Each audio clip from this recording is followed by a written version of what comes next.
পরশুরামের নির্দেশে বলরাম ও তার টিম বিজিতকে অনুসরণ করতে করতে একটি বিল্ডিংয়ে পৌঁছে যায়, যেখানে তাকে লুকিয়ে রাখা হয়েছে বলে সন্দেহ করা হয়।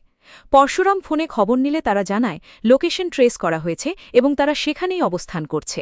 এরপর তারা উপরের একটি রুমে ঢোকার চেষ্টা করে, কিন্তু দীর্ঘ সময় কোনো সাড়া না পেয়ে দরজার লক ভেঙে ভেতরে ঢুকে তল্লাশি চালায়, তবুও কাউকে খুঁজে পায় না।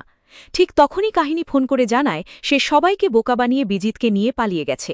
এতে পরশুরাম বুঝতে পারে তার পরিকল্পনা ভেস্তে গেছে, যদিও সে বিজিতকে টোপ হিসেবে ব্যবহার করেছিল। অন্যদিকে নিচে গাড়ির শব্দ শুনে বলরামরা দৌড়ে গেলেও ততক্ষণে কাহিনী সেখান থেকে পালিয়ে যায়। এরপর পরশুরাম জানায় সে খুব শিগগিরই বিজিতকে আবার ধরবে এবং তার সন্দেহ কাহিনী ও কর্ণ চ্যাটার্জির মধ্যে কোনো গোপন সম্পর্ক রয়েছে।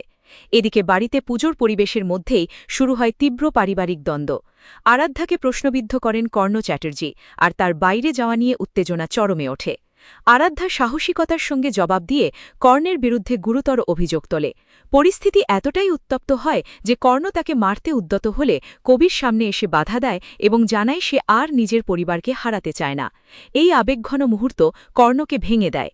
ঠিক তখনই কাহিনীর ফোন এসে জানায় সে বিজিতকে নিরাপদে সরিয়ে নিয়েছে এবং শিগগিরই কর্ণের সঙ্গে তার হিসেব মিটিয়ে নেবে। রহস্য আর উত্তেজনার মধ্যেই শেষ হয় আজকের পর্ব।